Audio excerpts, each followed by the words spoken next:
Bueno, muchísimas gracias, Maximiliano. Bueno, la idea es tratar de que ustedes despejen todas las dudas que tengan respecto al tema del SECLO, el Servicio de Conciliación Laboral Obligatoria. Más que nada vamos a ver la estructura, cómo se estructura, digamos, el tema del procedimiento de conciliación laboral, cómo se desarrollan las audiencias dentro del marco del SECLO y eventualmente cuando se llega a un acuerdo, qué cosas tenemos que hacer hincapié nosotros como abogados para que, bueno, prospere ese acuerdo y obviamente sirva para los intereses de nuestros clientes, ¿no es cierto? Así que más o menos vamos a encauzar por ese lado de la conversación.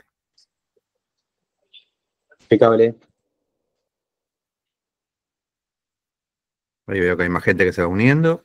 Sí, acá, o sea, nosotros, digamos, esta ya es la cuarta clase que tenemos, cuando, digamos, como que lo que tratamos de hacer justamente es contar, digamos, el proceso de principio a final. Tuvimos una primera clase, digamos, que la dio Mar, que fue sobre todo lo que es el intercambio epistolar. Después seguimos con el despido. Bien. Y ahí, bueno, estuvimos abordando bien ese tema. Y la clase anterior, por ahí ya como que teníamos que dividirnos, ¿no? Porque la idea era abarcar también un poco lo que es la LRT y bueno, la ley de contrato de trabajo. Entonces la clase pasada fue sobre las comisiones médicas, que Carla Gasso estuvo abordando ese tema. Bueno, ahora volvemos a lo que es la ley de contrato de trabajo y bueno, Muy seguimos bien. en ese caminito post despido con lo que es el SECLO, digamos, acá en Capital. Muy bien. En otras ocasiones ha habido gente de otras provincias. La idea es que, digamos, por ahí también hacerlo extensivo, digamos, ya que si bien no tienen particularmente el SECLO, digamos, hay otras provincias en las cuales también el servicio, también hay una conciliación previa y obligatoria, y que Correcto. también puede ser útil. Pero bueno, particularmente vamos a abordarlo, digamos, desde el punto de vista de acá en Cava. Ahí vamos Muy respondiendo. bien, muy bien.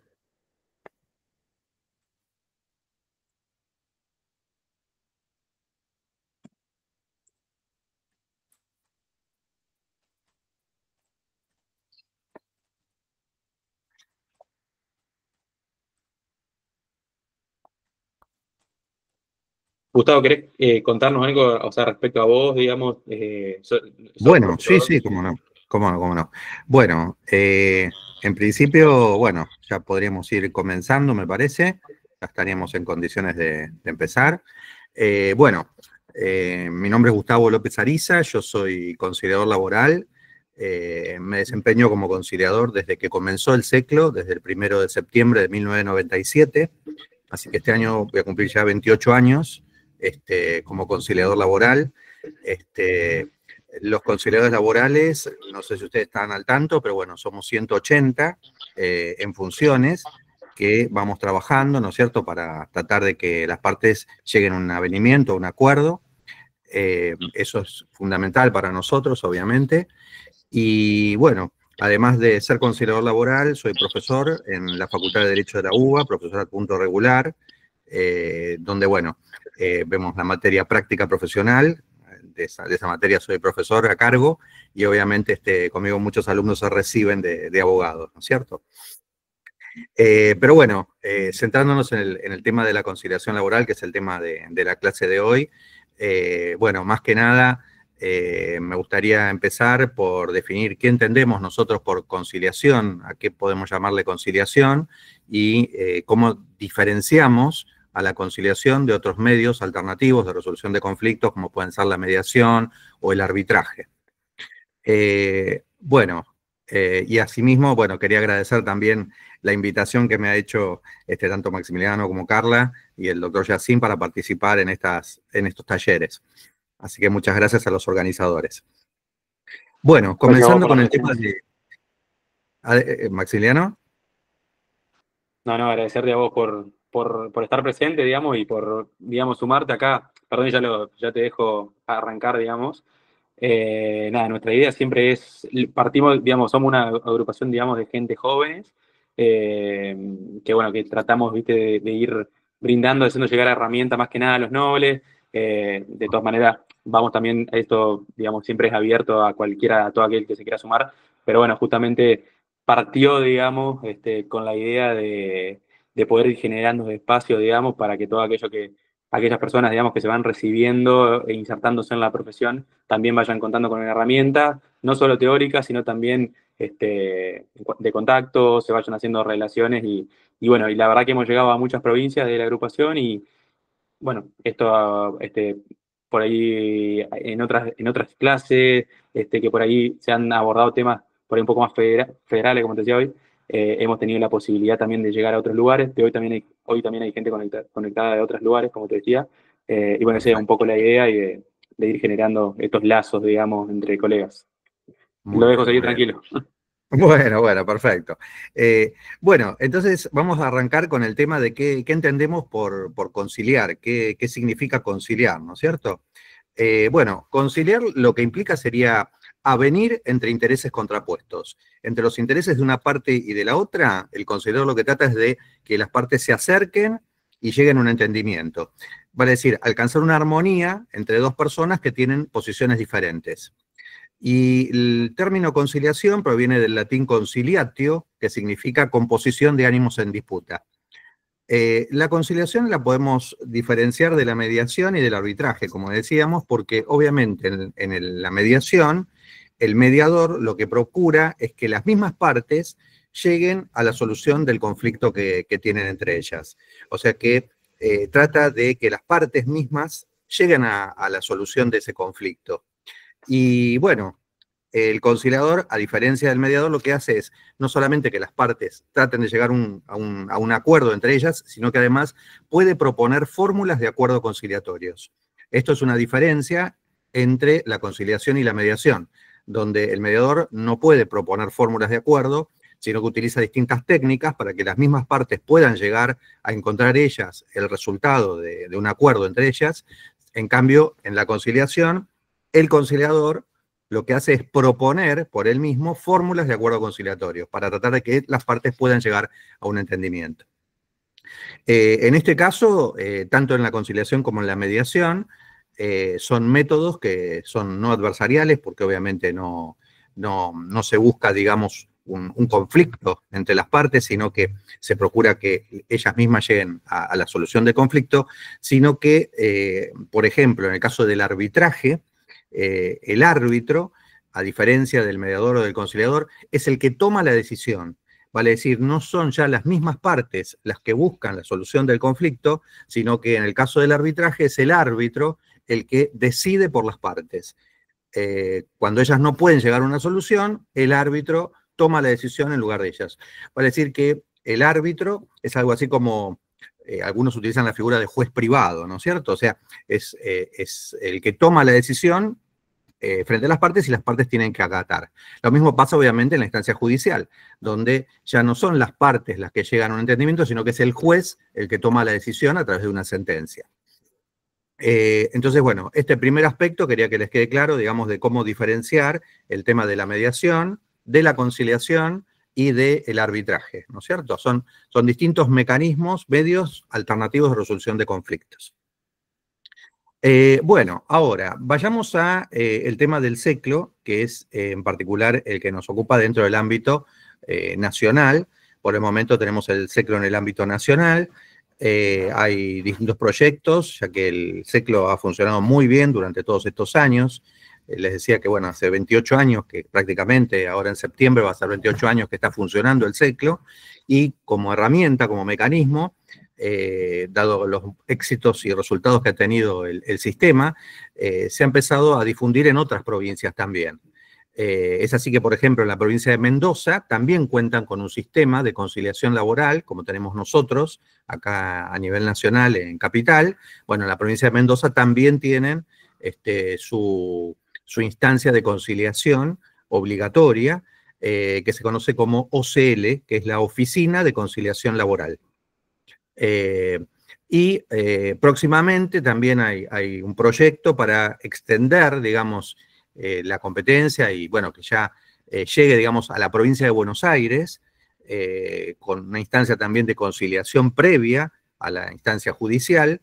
Esto todavía es un proyecto, todavía no es ley, no está funcionando, pero bueno, se avisora de que en el futuro, en provincia de Buenos Aires, también va a haber una instancia previa de conciliación laboral obligatoria. Así que, bueno, y después veremos en la Ciudad Autónoma de Buenos Aires también cómo va a funcionar el tema de la justicia local, de la justicia laboral de la Ciudad de Buenos Aires en relación con el SECLO, vale decir si va a haber algún organismo, digamos, específico de conciliación, o si se va a seguir utilizando el SECLO como vía, ¿no es cierto?, como para habilitar la instancia judicial en el ámbito de la Ciudad Autónoma de Buenos Aires. Todavía eso no está definido, pero bueno, como verán, hay mucho, digamos, por hacer y por trabajar en el ámbito de la conciliación. Bueno, yendo específicamente al tema del SECLO, bueno, les decía que el SECLO comenzó a funcionar el 1 de septiembre de 1997 y desde el punto de vista del marco normativo, nosotros nos reglamos por la ley nacional, que es la ley 24.635, que es la ley de procedimiento laboral a nivel nacional, y con 2 decretos reglamentarios que reglamentaron esta ley, que uno es el decreto 1169 del año 96, y después se modificó con otro decreto que es el 1347 del año 99. O sea, desde el punto de vista normativo tenemos la ley nacional, la 24635, que establece el procedimiento de conciliación laboral obligatoria, y 2 decretos reglamentarios que la reglamentan.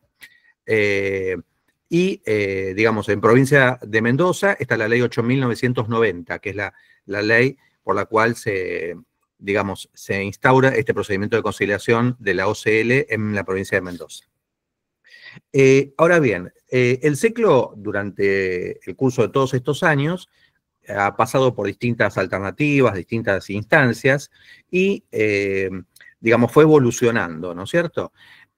A punto tal que, bueno, con la pandemia, que generó, digamos, un cambio en todos nosotros, obviamente, también lo generó en el SECLO, y se establecieron desde ese momento 2 resoluciones que establecieron que el procedimiento de conciliación ante el SECLO ya no iba a ser más presencial, como se venía desarrollando anteriormente en las oficinas de los conciliadores laborales, sino que pasaba a ser virtual. O sea, ya no es más el procedimiento presencial como era antiguamente al comienzo, y que eso duró hasta el año 2020, ¿no es cierto? Y después, a partir de 2020, con el tema de la pandemia, bueno, se tuvo que sacar distintas disposiciones y resoluciones. Una es la resolución 344 del año 2020 del Ministerio de Trabajo, que establece que todas las actuaciones administrativas se iban a desarrollar de modo virtual, no ya presencial. Y a su vez, salió con posterioridad una disposición, que es la 290 de la dirección del SECLO, que establece que el procedimiento ya directamente iba a ser todo virtual, ya no se iba a utilizar más las oficinas de los conciliadores laborales. Desde ese momento, del 2020 hasta ahora, 2025, todas las actuaciones administrativas, todo el procedimiento laboral en el SECLO se maneja desde el punto de vista virtual, ya no más presencial. La excepción a la presencialidad es si el conciliador entiende de que las partes deben estar presentes en una audiencia presencial, puede el conciliador autorizar y convocar a una audiencia presencial. Pero es la excepción, no es la regla. Tiene que ser a solicitud de las partes y el conciliador entender que eso en realidad es beneficioso para ellas y por lo tanto establecer la presencialidad. Pero no es la regla, sino que la regla es la virtualidad y no la presencialidad, como era antes. Ahora bien, desde el punto de vista de la conciliación es administrativa, prejudicial y obligatoria. ¿Qué quiere decir esto? Administrativa, ¿por qué? Porque la conciliación se maneja en el ámbito de la instancia administrativa. No estamos en la instancia judicial, no es un juicio, sino que estamos en la instancia previa, en la instancia administrativa, ¿no es cierto? Y, como decíamos recién, además de ser administrativa, es prejudicial, o sea, es previa al juicio. Siempre tiene que existir la conciliación antes de iniciarse la demanda judicial. Y es más, uno de los requisitos que se exigen para iniciar la demanda judicial es precisamente el acta de cierre que emite el conciliador, donde se establece el fracaso de la instancia de conciliación laboral. Entonces es un requisito que piden, obviamente, los jueces para dar curso y dar andamiaje a la instancia judicial. De ahí que es administrativa, es prejudicial, previa al juicio, y es obligatoria, lo cual quiere decir que no es voluntaria, y sí o sí todas las partes que decidan iniciar una demanda en sede laboral en la instancia judicial, previamente tienen que pasar por la instancia del SECLO. No pueden iniciar la demanda directamente. Esto no está permitido porque la instancia, digamos, de conciliación laboral es obligatoria, no es voluntaria.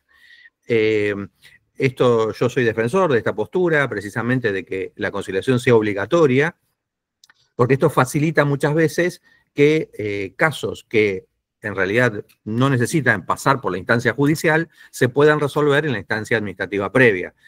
No tiene sentido llenar a los tribunales de demandas judiciales, como sucedía antes de la instancia de conciliación, porque cuando no existía el SECLO, uno tenía que iniciar la demanda y directamente se conciliaba en la instancia judicial. Y bueno, esto lo que generaba era una mayor cantidad de demandas que ingresaban en sede judicial, que no tenían resolución, y obviamente era un cúmulo de tarea tan grande que obviamente los jueces no daban abasto y no podían resolver todas las cuestiones. Entonces, desde que se instauró el SECLO, nosotros actuamos algo así como un filtro, ¿no es cierto? Entonces, podemos tratar de resolver muchas cuestiones, porque se hacen muchos acuerdos en el SECLO, y se resuelven los acuerdos de modo tal de que no llegan a la instancia judicial, ¿no es cierto? O sea, no es necesario ir a la instancia judicial, sino que directamente se resuelven en la instancia administrativa previa. Y hay muchos acuerdos que se celebran. Ahora bien, desde el punto de vista, entonces, decíamos, normativo, teníamos las leyes que nos regulan, las resoluciones y las disposiciones. Bien, ¿quiénes son las partes que intervienen en una conciliación laboral? Bueno, obviamente está el conciliador, que es una persona que es un tercero neutral, ajeno al conflicto que existe entre las partes. Obviamente que él va a tratar de que las partes lleguen a un entendimiento, pero no toma posición a favor de una parte o de la otra, sino que lo que hace es tratar de que las partes lleguen a un avenimiento, ¿no es cierto? Entonces está el conciliador como figura, que en realidad el conciliador es el director del proceso, es quien maneja toda esta instancia administrativa previa, y aparte del conciliador laboral, obviamente están las partes, que no se llaman actor y demandado. Esto es importante porque en juicio nosotros tenemos el actor y el demandado, ¿no es cierto? Pero en la instancia del SECLO, de la conciliación, no hay actor y demandado, sino que está el requirente o reclamante y el requerido o la requerida o reclamada, ¿no es cierto? Entonces, requirente, reclamante por un lado y requerida o reclamada por el otro, y el conciliador. Pero no hay actor y demandado, ¿sí? Sino que son términos esos propios y específicos del proceso judicial, actor y demandado. Bien, entonces, bueno, ateniéndonos a que obviamente tenemos las partes, obviamente tienen que tener asistencia letrada, obligatoria, porque no puede estar el trabajador sin asistencia letrada, como tampoco el empleador puede intervenir sin asistencia letrada. Es obligación de que tengan asistencia letrada obligatoria. Si comparecen en una audiencia donde no tienen asistencia letrada, obviamente que el conciliador no puede avanzar y tiene que fijar una nueva audiencia a los fines de que tengan asistencia letrada. Este tema, digamos, de la asistencia letrada obligatoria es muy importante, a diferencia de otros procedimientos, como por ejemplo el proceso de consumo, donde el consumidor se presenta en las audiencias también de conciliación, pero lo que hacen es que interviene, digamos, el consumidor sin asistencia letrada. Esta es una diferencia, digamos, con el SECLO, con la conciliación laboral, donde en este caso es obligatoria la asistencia letrada, no así en los casos de consumo, donde en consumo no se requiere asistencia letrada obligatoria por parte del consumidor. Bien, ahora, ¿por qué le conviene a un reclamante tratar de conciliar? A ver, ¿qué les parece? ¿Cuáles son los beneficios que tendría el reclamante para tratar de llegar a un acuerdo en la instancia de conciliación? Bueno, en primer lugar, al reclamante, ¿qué le va a interesar? Primero, que gana tiempo. ¿Por qué? Porque no es lo mismo llegar a un acuerdo en una instancia de conciliación donde se establece que va a cobrar su acreencia en pocos días, que tener un litigio de años donde no tiene certeza de si va a ganar o perder ese pleito y tampoco sabe cuándo va a cobrar esa acreencia. Pueden pasar muchos años hasta que se sustancia ese pleito, llega a primera instancia, se dicta sentencia, después va a cámara, está 1 o 2 años en cámara, dependiendo de las salas, después vuelve a primera instancia, o sea, pasa mucho tiempo. Entonces, por ahí el reclamante, que es muchas veces el trabajador, no tiene interés en estar años discutiendo con la otra parte, sino que lo que quiere es resolver el conflicto ahora y cobrar ahora su dinero. O sea que gana tiempo, por un lado, que este es un beneficio concreto para el reclamante, para el trabajador, y también gana dinero, pues lo gana ahora y no tiene que esperar a que el juez decida si le corresponde o no le corresponde esa creencia, sino que directamente lo que se concilia lo va a cobrar. Se llega a un acuerdo en una suma de dinero y esa suma de dinero hay que pagarla. También adquiere seguridad, porque obviamente el acuerdo que se celebra en la instancia del SECLO, una vez que resulta homologado, tiene fuerza legal y obviamente tiene el efecto de cosa juzgada, ¿no es cierto? Entonces, es seguro de que él obviamente va a tener que cobrar esa suma que surge del acuerdo. Y obviamente, si no paga, quien se comprometió a abonar esa suma va a poder ejecutar eso. No va a tener que estar en todo un juicio para determinar si le corresponde o no esa suma, sino que directamente va a ejecutar la suma de dinero pactada que fue incumplida por la otra parte. A su vez, también otro beneficio que tiene el reclamante es que él va a conseguir las certificaciones de trabajo, que muchas veces, cuando está obviamente registrado, va a querer tener esas certificaciones de trabajo y se llega a un acuerdo donde se le entregan esas certificaciones de trabajo, que hoy por hoy las certificaciones de trabajo se le entregan muchas veces a los trabajadores de modo virtual, a través de su casilla de mail, se le envían esas certificaciones directamente efectuadas por la empresa, o si las requiere en formato papel, se llega a un acuerdo y se establece una fecha y un lugar para que el trabajador pase a retirarlas de modo papel, ¿no es cierto? O sea, de modo físico. Cualquiera de las dos formas es válida, pero para el trabajador muchas veces le va a servir porque obviamente va a reflejar los años de trabajo que tuvo en una empresa, trabajando, y obviamente la certificación le va a servir el día de mañana para obtener su beneficio jubilatorio. Así que también es importante porque obtiene la certificación cuando muchas veces las certificaciones de trabajo no se las quieren entregar en las empresas y se llega muchas veces, cuando se llega a un acuerdo, también se resuelve el tema de las certificaciones de trabajo. También es importante para el reclamante, ¿por qué? Porque cuando llega a un acuerdo, él pone punto final a esa relación que tuvo con la empresa. ¿Y esto qué le permite? A partir de ese momento, reprogramar su vida laboral. Puede empezar nuevamente con su vida laboral. No tiene que estar pendiente de un juicio y seguir pensando. No, directamente pone punto final y continúa adelante con su vida laboral. Y también va a poder obtener muchas veces referencias laborales. Este es un punto que también muchas veces me piden en las conciliaciones. Dicen, doctor, ¿puede la empresa darme una referencia?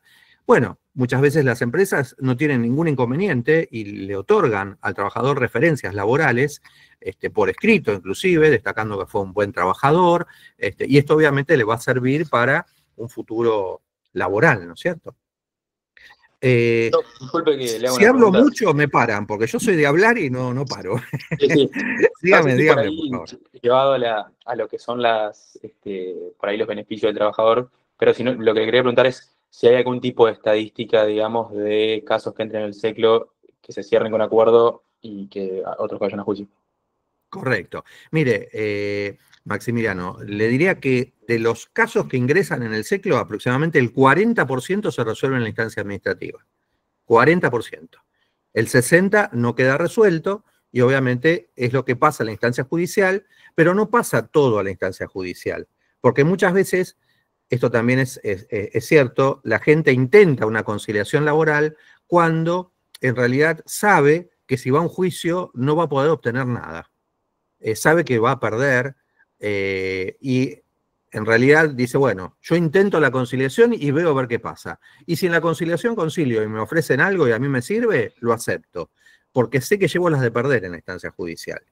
Esto pasa muchas veces porque, por ejemplo, por ahí tiene, no sé, 20 sanciones disciplinarias aplicadas en el procedimiento laboral y obviamente fue sancionado muchas veces y reiteradas veces y la empresa procede a despedirlo. Y bueno, y por ahí en la instancia de conciliación se llega a un acuerdo y le ofrecen un dinero que al trabajador le sirve. Dice, bueno, yo quiero aceptar porque sabe que si va a la instancia judicial probablemente lleve las de perder, ¿no? Entonces prefiere cobrar ahora esa suma y no ir a un juicio con un riesgo que obviamente no sabe cómo puede resultar, ¿no? Así que bueno, es beneficioso para el reclamante, desde todo punto de vista, ¿no? Digamos un porcentaje alto igual de las causas se cierran, ¿eh? No me Sí, es esperaba. mucho, un 40% es mucho. Y se resuelven muchas veces conflictos muy pequeños también, de poca monta, y conflictos muy grandes también, de sumas de dinero muy grandes. Se hacen acuerdos muchas veces en dólares también, en las conciliaciones. Se pueden hacer acuerdos en dólares, no hay ningún problema en hacer acuerdos en dólares. Y el SECLO los homologa. Recordemos que para que ese acuerdo tenga plena validez, necesita la homologación del Ministerio de Trabajo. Y eso es lo que hace que, digamos, ese acuerdo adquiera los efectos de la cosa juzgada. Por lo tanto, es importante porque pone fin a cualquier reclamo ulterior por parte del trabajador. Un acuerdo homologado pone fin a cualquier reclamo ulterior del trabajador. O sea, el trabajador no puede reclamar nada más derivado de esa relación laboral. Sea que figuren los rubros en esa acta de acuerdo que hizo el conciliador o que no figuren los rubros. Vale decir, no es necesario consignar todos los rubros que reclama el trabajador en un acta de conciliación, sino que uno puede imputar la suma a dos rubros, que son antigüedad y preaviso, que son los que normalmente se utilizan, y se desiste de todos los demás rubros reclamados. No necesito consignar vacaciones, aguinaldo, SAC, no es necesario. En la instancia de conciliación no es necesario. Lo imputo a antigüedad y preaviso y con eso es suficiente a los fines y desisto a los demás rubros y con eso es suficiente y me abarca todos los demás rubros no especificados en el acta de conciliación. Esto es importante porque a veces muchos colegas por inexperiencia dicen, bueno, quiero que me ponga tal rubro y agrégueme tal rubro y agrégueme otro. Y le explicamos, no, doctor, no tiene sentido especificar todos los rubros, porque si usted desiste de todos los demás rubros y le imputa antigüedad, ya es suficiente. Se cierra la posibilidad que el trabajador pueda reclamar otras cosas derivadas de esa relación laboral. Eso ya no es posible. Bueno, muy bien. ¿Qué beneficios tiene el requerido ahora para llegar a un acuerdo conciliatorio? Bueno, en primer lugar, el requerido también le conviene llegar a un acuerdo. ¿Por qué? Primero porque achica los riesgos.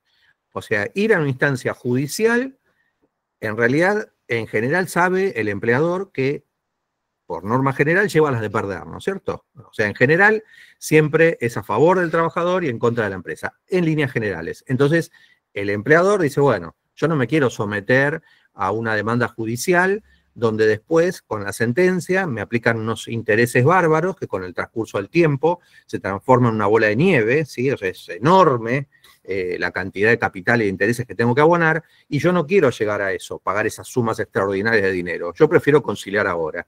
Le pago lo que le corresponde al trabajador, trato de llegar a un entendimiento y no estoy, digamos, en un juicio donde después, el día que sale la sentencia, por ahí termina en una quiebra de la empresa todavía, ¿sí? Porque las sentencias con los intereses muchas veces son enormes, ¿sí? O sea, son sumas muy grandes. Entonces, al requerido le interesa, ¿por qué? Porque achica los riesgos judiciales, en primer lugar. En segundo lugar, ¿qué otro beneficio tiene? Que baja los costos. Baja los costos, porque obviamente si tiene que ir a una instancia judicial, no solamente va a tener que pagar honorarios a su abogado para que lo asista en la instancia judicial, sino que también va a tener que pagar honorarios a la parte del actor, ¿no es cierto?, del trabajador, que resulta vencedor, y por lo tanto va a tener que pagarle honorarios también al letrado de la otra parte, ¿no? Entonces, pero sobre sumas mucho más importantes en la instancia judicial que por los intereses son sumas muy grandes. Entonces él dice, bueno, a mí me conviene llegar a un acuerdo ahora porque bajo los costos judiciales. Inclusive tampoco tiene que pagar tasa de justicia en la instancia de conciliación. En cambio, en una sentencia, si es condenado, va a tener que pagar también la tasa de justicia. Entonces, elimina muchos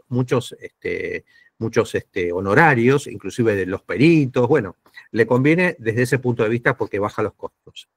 Se ahorra problemas, evita discusiones innecesarias. También consigue plazo, porque muchas veces el empleador dice, bueno, yo estoy de acuerdo en llegar a un entendimiento, pero no le puedo pagar todo en una sola cuota. Le puedo pagar en determinada cantidad de cuotas. Y bueno, por ahí al trabajador también le sirve esa modalidad y se llega a un acuerdo en cuanto a la cantidad de cuotas. Respecto a este tema de la cantidad de cuotas, es importante saber que actualmente los criterios de homologación van cambiando, ¿no es cierto? O sea, no son criterios fijos, que son siempre los mismos criterios de homologación, pasando por las de los distintos periodos políticos que tuvimos en el país, ¿no es cierto? Van variando de acuerdo a la coyuntura. Entonces, actualmente, para que ustedes sepan, el parámetro para conciliar y para que el SEC lo homologue es el 80% de la indemnización por antigüedad y preaviso. O sea, esos dos rubros tienen que estar en el 80% en base a los datos que yo les suministro, es decir, la fecha de ingreso, fecha de egreso y remuneración.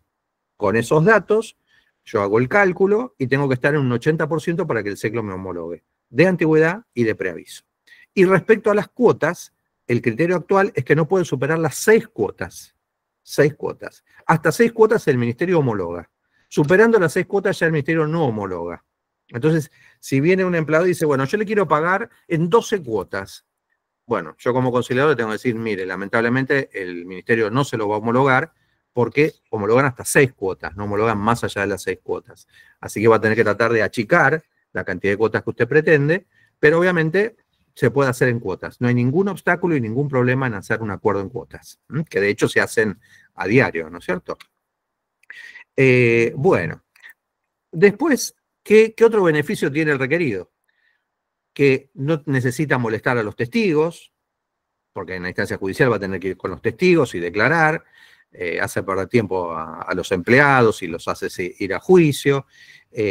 A su vez, bueno, logra una paz interior que obviamente define la cuestión y se terminó el tema. Decíamos también que otro beneficio es ahorrarse la tasa de justicia. Muchas veces no se enfrenta con los sindicatos, porque a veces los sindicatos obviamente ponen presión en la empresa, entonces cuando se concilia no necesita directamente, digamos, ir a un conflicto con el sindicato respectivo. Y lo más importante, como decíamos antes, que evita una sentencia condenatoria, ¿no? Que esto es importantísimo para él y obviamente es un antecedente que obviamente la empresa no quiere tener una sentencia condenatoria, ninguna empresa quiere tenerlo. Así que son también muchos beneficios que tiene la empresa y beneficios que tiene el trabajador. O sea que ambas partes obtienen un beneficio. Por lo tanto, es importante utilizar la instancia de conciliación y sacar el mayor beneficio posible. Bien. Ahora, todos los casos van a conciliación o hay casos que están excluidos de la instancia de conciliación. Bueno, en principio decíamos que la instancia es obligatoria y que todos los casos tienen que pasar por la instancia previa de carácter obligatorio. Pero hay casos donde la ley exceptúa que pasen por la instancia judicial y que directamente van, por la instancia de conciliación y que directamente van a la instancia judicial. ¿Y cuáles son estos casos? Bueno, uno es el caso, obviamente, de las diligencias preliminares. Si yo inicio una diligencia preliminar, no tengo por qué pasar por la instancia de conciliación. Directamente inicio esa diligencia preliminar. Lo mismo sucede con relación a las medidas cautelares. Si yo obviamente voy a iniciar una medida cautelar, no tengo que pasar por la instancia de conciliación. Directamente inicio esa medida cautelar que pretendo, ¿no es cierto? Entonces, no necesito pasar por la instancia de conciliación cuando inicio una diligencia preliminar, cuando inicio una medida cautelar, tampoco cuando el demandado es el Estado, no el demandado, sino el requerido es el Estado nacional, provincial o municipal, digamos. También está excluido de la instancia de conciliación. ¿Por qué? Porque obviamente que el Estado no puede conciliar, no puede tratar de llegar a un acuerdo con la otra parte. Entonces, si el reclamo es laboral y obviamente inicia una demanda, esa demanda que inicia contra el Estado nacional, contra algún ministerio, por ejemplo, la inicia directamente en instancia judicial. No necesita pasar por la instancia de conciliación. Lo mismo sucede cuando el empleador está en quiebra o en concurso. En esos casos tampoco puede conciliar, tampoco puede llegar a un acuerdo conciliatorio y directamente tiene que ir a la justicia cuando el empleador está en concurso o en quiebra. Y lo mismo podemos decir respecto al tema de los menores. Los menores de edad tampoco pasan por la instancia de conciliación. Por ejemplo, vamos a dar un ejemplo, en los casos de indemnización por fallecimiento del trabajador, donde el que reclama muchas veces es el cónyuge supérstite y los hijos menores, que también se presentan, bueno, el cónyuge sí puede llegar a un acuerdo por su parte en la instancia de conciliación. No así los menores, que obviamente tienen su derecho, obviamente, en esa conciliación, pero que obviamente inician la demanda judicial directamente. ¿Por qué? Porque tiene que intervenir el asesor de menores, ¿no es cierto? Entonces, es él quien va a tener que definir, a ver si el monto que se trata de ofrecer es ajustado a derecho y si corresponde. Entonces, cuando hay menores, también se excluye de la instancia de conciliación previa el trámite, o sea, el trámite de conciliación, y directamente se va a la instancia judicial. Bueno, después, vimos cuáles eran las partes que intervienen en la conciliación, y respecto de la aplicación de normas, como decíamos hoy, tenemos la ley 24635, que establece el procedimiento de conciliación laboral obligatoria, pero cuando hay, digamos, hay lagunas, hay temas que no han sido resueltos, se puede aplicar en forma supletoria la ley de mediación, que es la ley 26589, ya que se remite a ese marco normativo, y también el Código Procesal Civil y Comercial y la ley 18345, ¿no? Así que bueno, eso es desde el punto de vista normativo. Ahora, en cuanto a la actividad del conciliador, el conciliador, ¿qué es lo que no puede hacer? Bueno, durante el desarrollo del proceso, él no puede representar a las partes, obviamente. El conciliador está excluido de representar a las partes, tampoco puede patrocinar a las partes, ni asesorarlas. No puede asesorar a las partes, porque para eso obviamente están los abogados de parte, ¿no es cierto? Y es más, el conciliador, cuando interviene en una conciliación, por el lapso de 2 años desde la fecha de cese del conciliador en el registro de conciliadores, no puede ni representar, ni patrocinar, ni asesorar a ninguna de las partes que ha intervenido previamente en la instancia de conciliación donde él intervino como conciliador. O sea que hay un límite temporal, que es el límite de 2 años, que marca la ley y que establece que en todos los procesos donde un conciliador interviene, él no puede representar a ninguna de las partes hasta tanto ese conciliador cese en el registro de conciliadores y le dé de baja su matrícula de conciliador, y desde ese momento tuvieron que haber pasado 2 años más para que él recién ahí pueda empezar a patrocinar, a representar o asesorar a alguna de las partes intervinientes. Bueno, hasta acá se va entendiendo. Si me quieren hacer alguna pregunta, adelante, si no, seguimos. No sé si hay alguna pregunta, alguna duda. Por ahora venimos bien. De mi parte, bien. No sé. Bien. Bueno, de los participantes, si hay alguna duda, alguna pregunta, con todo gusto me la pueden formular, ¿eh? Bueno, vamos ahora al tema de cuáles son los objetos de reclamo en la instancia del SECLO. ¿Qué podemos nosotros reclamar en instancia SECLO? Bueno, obviamente que vamos a reclamar el despido, ¿no es cierto? El despido, yo cuando tengo un trabajador que fue despedido, voy a reclamar la indemnización por despido, preaviso, bueno, y todos los demás rubros, que ya lo van a ver con la doctora Repetti, entiendo, la clase que viene, el tema de la liquidación, ¿no es cierto? Cómo se tiene que estructurar una liquidación. Pero bien, el despido es un objeto de reclamo que yo lo puedo utilizar, obviamente, para acudir al SECLO. Otro caso es el tema de los accidentes. Bueno, ¿qué pasa con el tema de los accidentes de trabajo? ¿Pasan por la instancia del SECLO? ¿No pasan por la instancia del SECLO? Bueno, en principio, los accidentes de trabajo no pasan por la instancia del SECLO, como principio, ¿no es cierto? Porque hay que agotar el trámite de las comisiones médicas.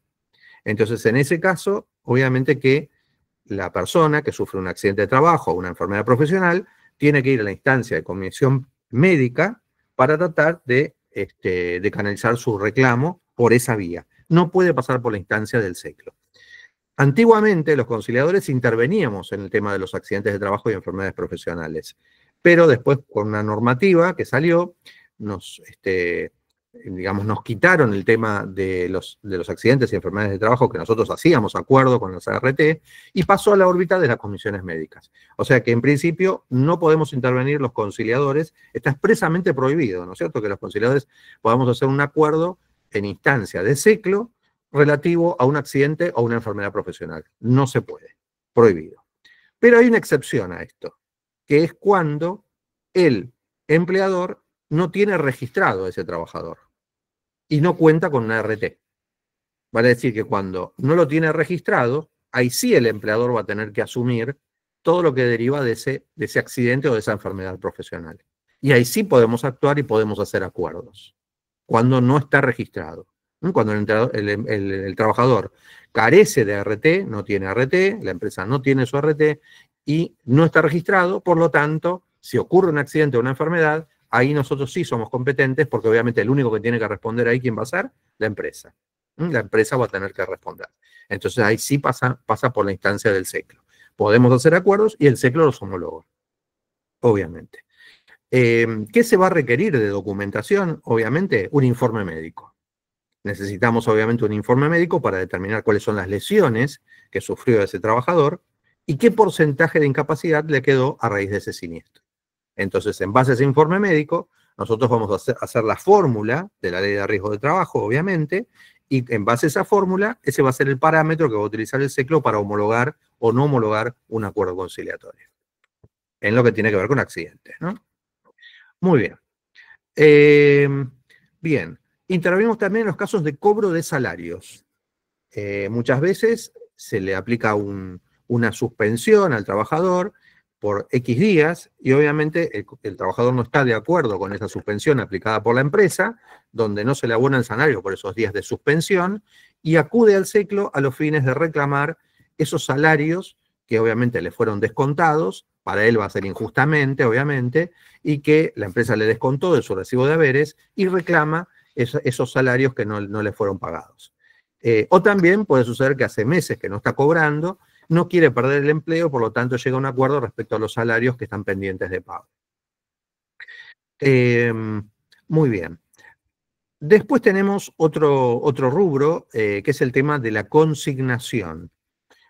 La consignación muchas veces la va a iniciar como requirente el empleador y no el trabajador. Vale decir que en este caso se invierte el rol y en vez de ser el trabajador el que normalmente inicia el reclamo contra la empresa, es la empresa la que inicia el reclamo contra el trabajador. Esto se puede hacer en la instancia del SECLO.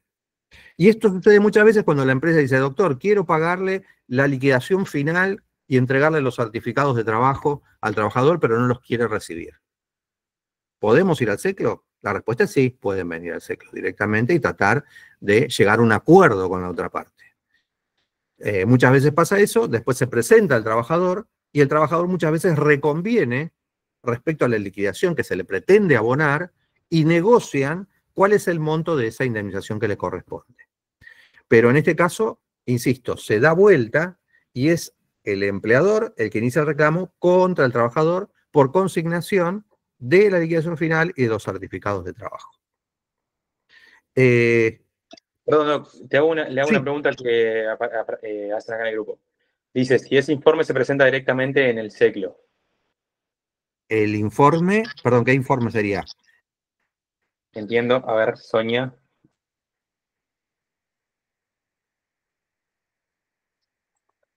Sonia, ¿querés desmutearte y preguntarlo con el micrófono?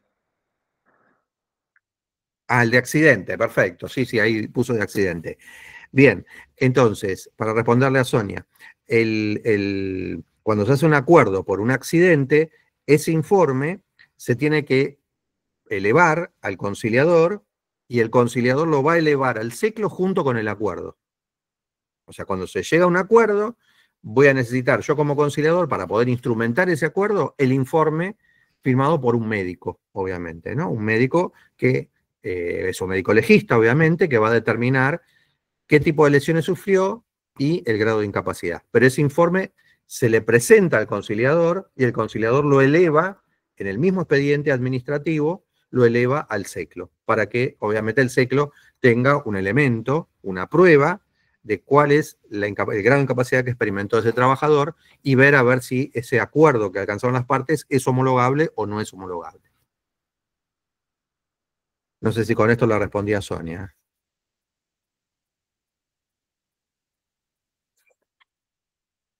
Genial, muy bien, perfecto. Bueno, entonces, siguiendo con el tema de qué cosas se pueden reclamar en el SECLO, decíamos que se puede reclamar la consignación. Ahora, ¿qué pasa con la consignación de los certificados de trabajo? Si la empresa dice, bueno, yo le pagué la liquidación final, ya se la aboné, pero el tema de los certificados se los quiero entregar y no los viene a retirar. ¿Qué pasa? Para que la empresa se libere de las multas, que obviamente hoy por la ley bases, bueno, ya no corren más, ¿no es cierto? Pero obviamente la empresa por ahí dice, bueno, por ahí algún juez me la sigue aplicando y bueno, y me quieren reclamar después 3 salarios y yo tengo acá el certificado y me quiero deshacer del certificado y olvidarme del tema. Bueno, si yo quiero consignar ese certificado de trabajo, yo como empleador tengo 2 vías. O paso por la instancia del SECLO y trato de que lo acepte el trabajador, una posibilidad, o directamente lo consigno en sede judicial. Yo puedo consignar en sede judicial ese certificado de trabajo. Lo consigno y no paso por la instancia del SECLO. No estoy obligado a pasar por la instancia del SECLO cuando yo quiero consignar un certificado de trabajo. Directamente lo consigno en sede judicial. ¿Mm? Pero si yo, por el contrario, como empleador digo, bueno, voy a tratar de ver a ver si el empleador lo quiere aceptar, el trabajador lo quiere aceptar, puedo iniciar la consignación de los certificados de trabajo. Pero reitero, muchas veces lo que hace la empresa es no solamente iniciar el reclamo por consignación de certificados, sino también por el pago de la liquidación final que le corresponde al trabajador. Daño moral. Los casos de daño moral también son conciliables.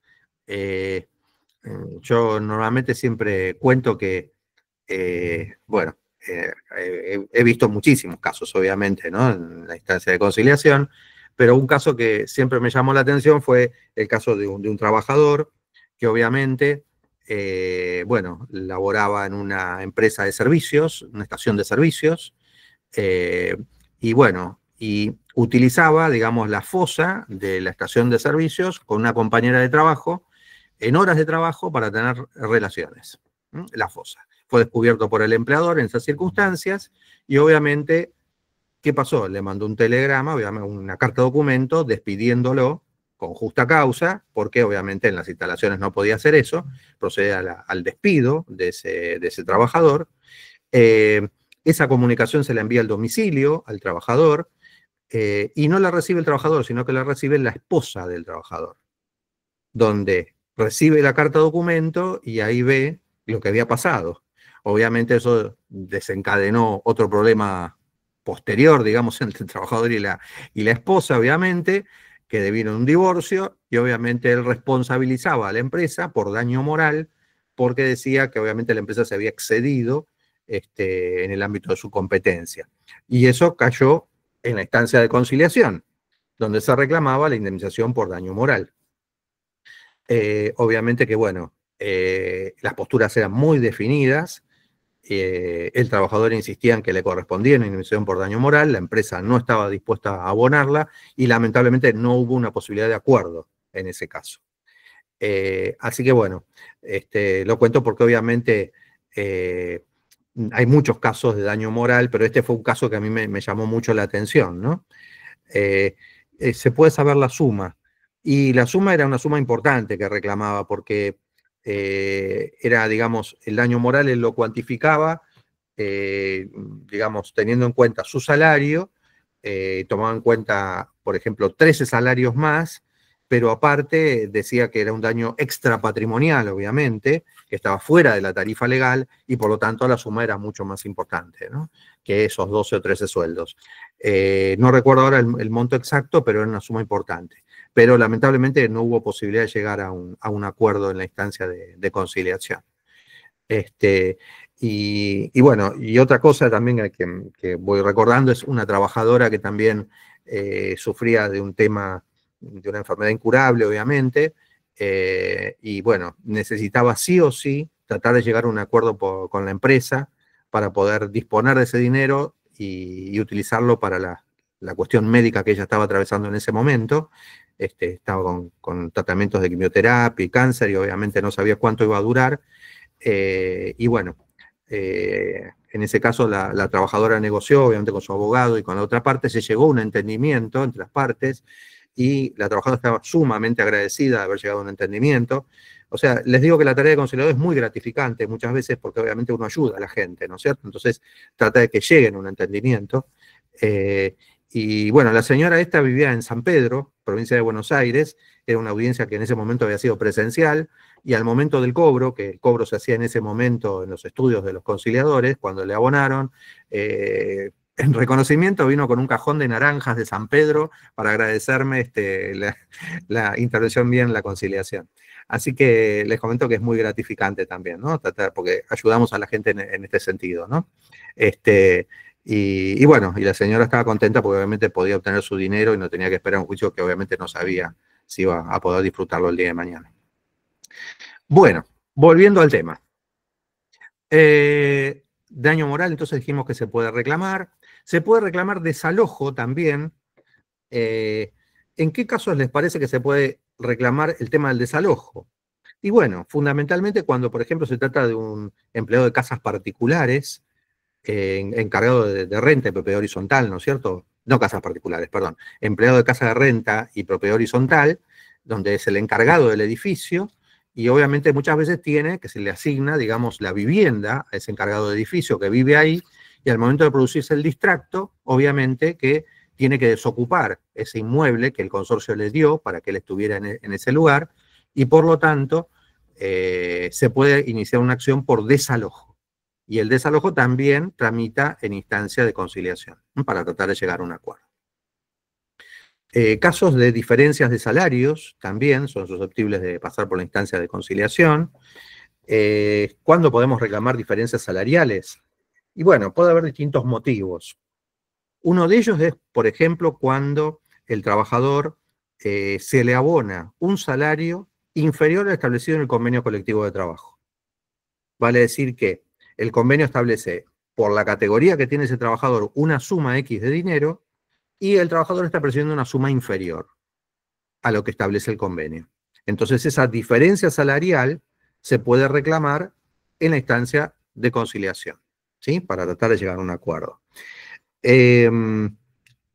Esta diferencia salarial yo la puedo reclamar no sine die, sino que hay un límite temporal, que son los últimos 2 años. Entonces yo para atrás, desde el momento del distracto, puedo ir para atrás 2 años, o sea, 24 meses, y reclamar esas diferencias salariales entre lo que venía cobrando el trabajador y lo que surge del convenio colectivo. Esto lo veo mucho, digamos, en las conciliaciones, que hay muchos reclamos de diferencias salariales, fundamentalmente en el rubro gastronómico. Hay muchas diferencias, o el trabajador, por ejemplo, está anotado por jornada reducida o media jornada, cuando en realidad realizaba jornada completa. Entonces, también hay diferencias de salarios. Bueno, registraciones defectuosas, hay muchos casos de registraciones defectuosas, ya sea por la fecha de ingreso, por la remuneración o por la categoría laboral.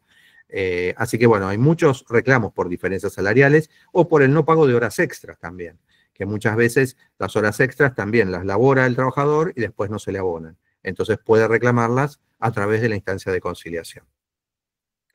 Que sabemos que en la instancia judicial las horas extras son de difícil prueba, obviamente, y es más complicado probarlo en la instancia judicial, pero volvemos, en la instancia de conciliación yo no necesito prueba, sino que directamente basta que yo diga que trabajé esas horas, y la otra parte va a negar que trabajé esas horas, por lo tanto van a tratar de llegar a un entendimiento entre ellas en cuanto al monto de lo que le correspondería a ese trabajador.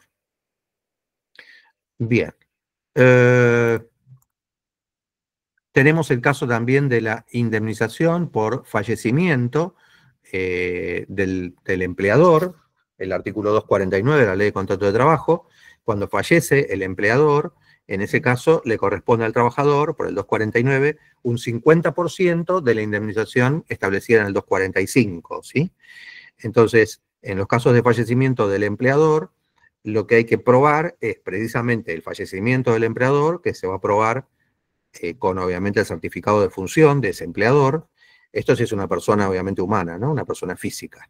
Entonces se acompaña el certificado de la partida de función y obviamente no tiene que haber continuidad en la empresa, ¿no es cierto? Tiene que acompañarse la baja o el cese de actividad con cualquier medio que esté al alcance del empleador para justificar que ese empleador ya no continúa más y por lo tanto la empresa se cierra. Porque si la empresa continúa, no se puede reclamar esa indemnización por fallecimiento, ¿no es cierto? Así que bueno, el 50% de la indemnización por fallecimiento del empleador se puede reclamar en instancia de conciliación por el 249.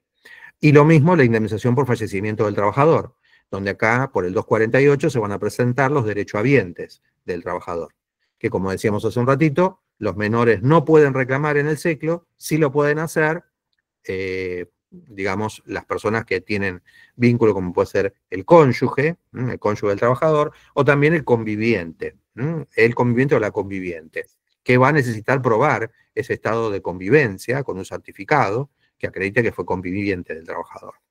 En este caso también les comento que tenía un caso donde se presentaron en la conciliación tanto la cónyuge, supérstite, como la conviviente, porque obviamente la cónyuge no se había hecho el proceso de divorcio, seguían adelante, seguían estando casados hasta el momento del fallecimiento, pero a su vez había una convivencia, porque obviamente no convivían más ya los esposos entre sí, y la conviviente, digamos, era su pareja formal, ¿no es cierto?, después de muchos años, y tenía el certificado de convivencia.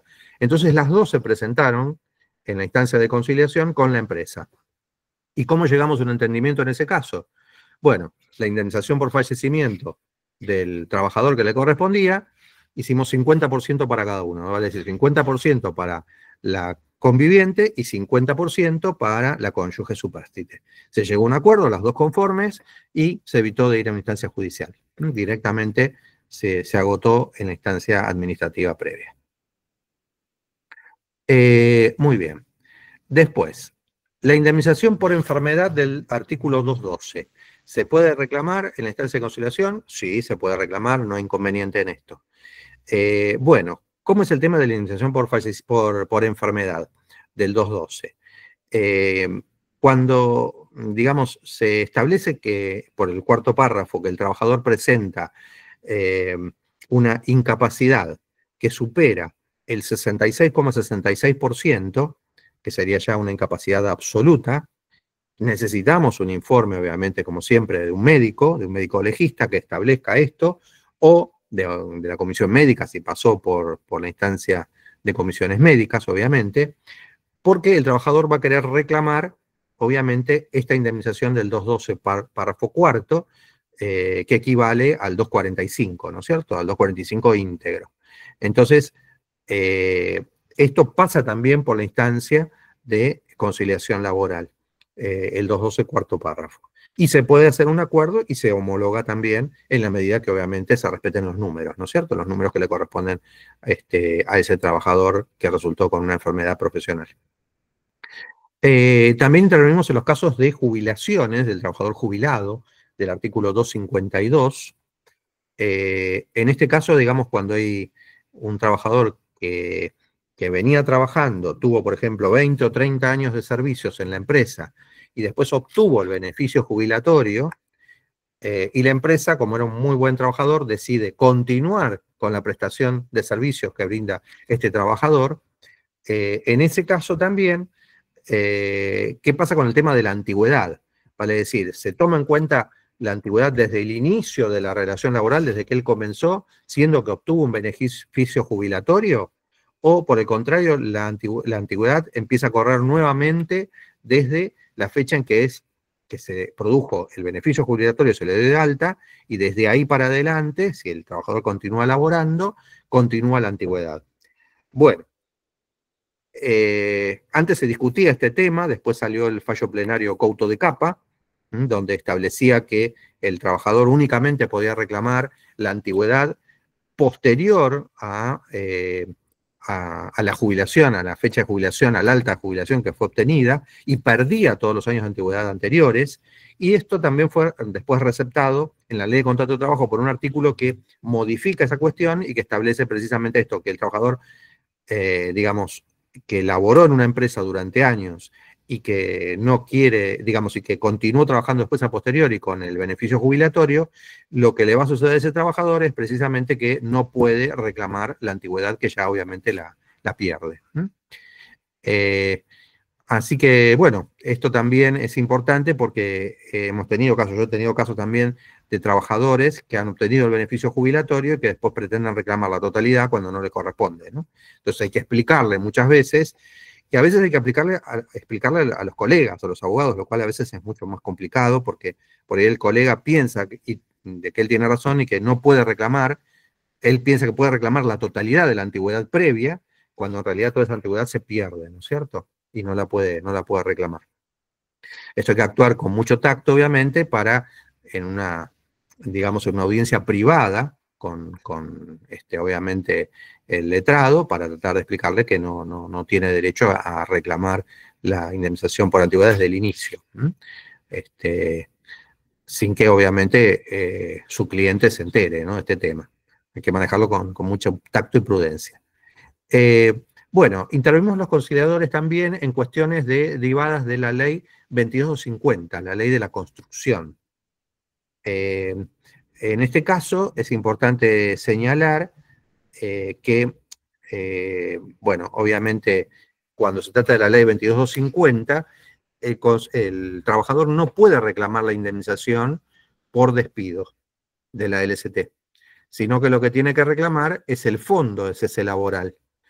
Y obviamente las multas derivadas de la ley 2250, como son los artículos 18 y 19 de la ley, pero no puede reclamar otra cosa que el fondo de cese laboral, la liquidación final y las multas, pero no puede reclamar la indemnización por antigüedad, porque obviamente es un trabajador de la construcción y se le aplica otra normativa que es la ley 2250. Y bueno, acá también, desde el punto de vista de la experiencia, hay colegas, abogados, que han iniciado reclamos, siendo que el trabajador estaba incluido dentro de la ley 2250, lo inician por la ley de contrato de trabajo, desconociendo que existe la norma de la ley 2250 y que en realidad no puede reclamar la indemnización por antigüedad, sino que lo que puede reclamar es el fondo de cese laboral. Es lo mismo, pero en realidad técnicamente estamos hablando de otra cosa. Del fondo de cese laboral no es lo mismo que la indemnización por antigüedad, son distintos. O sea, no está amparado por la ley de contrato de trabajo, ese empleado de la construcción, sino por la ley 2250. Así que bueno, esto es importante también tenerlo en cuenta. Maximiliano. Una cosa. Sí, cómo no. No, que nosotros más o menos tratamos de mantener ahí, o sea, la hora y piquito, pero bueno, estaría bueno por ahí también dejar un espacio de última, ahora antes del cierre, abierto a preguntas. ¿Cómo no? Por ahí ahora lo abrimos, digamos, pero te quería ir preguntando si, o sea, a la hora de homologar, respecto de lo que son honorarios, digamos, de los abogados, hay un mínimo establecido por el servicio, ¿no? Perfecto, esa es una pregunta muy importante, muy interesante, porque ¿qué pasa con los honorarios de nosotros, de los abogados, ¿no es cierto?, que litigamos? Bueno, el abogado, obviamente que va por el trabajador, cuando hay un acuerdo, va a cobrar dos veces. Va a cobrar, por un lado, los honorarios que se acuerden con la parte empleadora, con el empleador, que normalmente es un 20% del monto que se concilia. O sea que la empresa le va a pagar al abogado del requirente un 20% en concepto de honorarios. Y por otro lado, el abogado le va a cobrar a su propio cliente, que en este caso es al trabajador, los honorarios, y en este caso la ley establece que le puede cobrar hasta el 10% en concepto de pacto de cuota litis con el trabajador. No puede superar ese 10%. Eso surge, digamos, de la ley 24635, ¿no?, que dice que no puede cobrar más allá del 10%. O sea que puede cobrar un 20% que normalmente le paga la empresa y un 10% a el trabajador. Ahora, ¿qué pasa? Esto es lo que marca la ley. Si a mí me viene el abogado y me dice, doctor, quiero que conste en el acuerdo que celebramos pacto de cuota litis con el trabajador y que sobre el monto conciliado él me tiene que pagar el 20%, yo le tengo que decir que no a ese abogado, porque obviamente la ley no me permite hacer eso. Yo puedo hasta el 10%, digamos, establecer en el acuerdo y no se puede ir más allá de ese 10%. ¿No? O sea que desde el punto de vista normativo, solo se le puede pagar el 10% entre cliente y su abogado. ¿Qué pasa con los honorarios que recién les decía que paga la empresa, que normalmente son el 20%? ¿Qué pasa si la empresa decide pagarle un 25% o un 30% o un 40%? ¿El ministerio me lo homologa? Respuesta sí. El ministerio no se mete en los honorarios que acuerda el abogado con la empresa. Igual la empresa nunca va a querer pagar más allá del 20%, ¿no? Pero bueno, ha habido casos excepcionales donde por ahí el 25% o el 30% le reconocen de honorarios al abogado. Y hay otros casos de empresas que ya por norma, voy a dar un ejemplo, Coto, por ejemplo, Coto no paga más allá del 10% de reconocimiento de honorarios profesionales en la instancia de conciliación. Es la única empresa que tiene ese importe del 10% y que no hace acuerdos y no transa. O sea, prefiere no hacer acuerdos y llevarla a instancia judicial en vez de pagarle más del 10% de honorarios al abogado. O sea, depende mucho de la empresa, ¿no es cierto? De la empresa que tenemos del otro lado. En líneas generales, como para que ustedes tengan en cuenta siempre, la empresa en general siempre les va a reconocer el 20% de honorarios. Eso es de práctica, es lo más común, lo más frecuente. ¿Y qué pasa con el trabajador? Si yo como conciliador tengo que dejar constancia, no puedo superar ese 10%. Pero ¿qué pasa? ¿Qué hacen muchos colegas? Le cobran el 20% al trabajador. Entonces le cobran el 20% al trabajador y el 20% a la empresa. Pero eso nunca se puede plasmar en ningún acuerdo. Eso no se puede hacer. Está clarísimo. Si a mí me ven con ese planteo, no lo pueden hacer. Está clarísimo. Bueno, Gustavo, bueno, si no hay más preguntas, nada, te agradecemos mucho la presencia, la verdad que Bueno, muy práctico y bueno, creo que un sistema que, o sea, lo estuve charlando también con colegas de otros lados y que estaría bueno que se vaya implementando, ¿no? O sea, sí. federalmente. Exactamente. Dan muy buenos resultados. Así que bueno, les agradezco muchísimo a cada uno de ustedes la participación. Y bueno, a las órdenes de ustedes para lo que necesiten. Gracias a vos. Un Estaremos, placer, bueno, la muchas clase queda gracias. subida al canal de YouTube que compartí por ahí, cualquier cosa me lo piden, pero queda todo colgado, digamos, en el canal de YouTube. Muchas gracias, Maximiliano, muy amable. Hasta luego. Hasta luego, un saludo para todos.